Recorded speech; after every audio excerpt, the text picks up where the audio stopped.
अस्सलाम वालेकुम। वीडियो को पसंद आने पर चैनल को सब्सक्राइब करना ना भूलें, शुक्रिया। चावल पकाना। नए चावल पकाना मुश्किल होते हैं। अगर चावल भिगोते हुए इनमें अच्छी तरह नमक मिला दें, फिर धो लें, तो वो पुराने चावलों की तरह पकेंगे।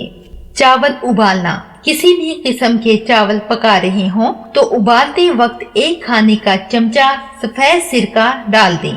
चावल बिखरे पकेंगे। चावल उबालते वक्त एक उंगली की पोर के बराबर चावल के ऊपर पानी होना चाहिए। चावल नरम रखना। पुलाव में अगर ज्यादा दम लग जाने की वजह से चावल सख्त हो जाए या कनी रह जाए तो इसमें दूध या पानी का छींटा दीजिए। अगर इसमें जरा सा नमक भी घोल दिया जाए तो बेहतर होगा। जले हुए चावल की बू। चावल अगर दम पर जल जाएं और जरा सी बू आने लगे तो 4 डबल रोटी के तोस चावलों के ऊपर फैलाकर रख दें। थोड़ा सा दूध डाल दें। 5 मिनट के लिए मजीद दम पर रख दें। जले की बू खत्म हो जाएगी। चावल का जर्दा।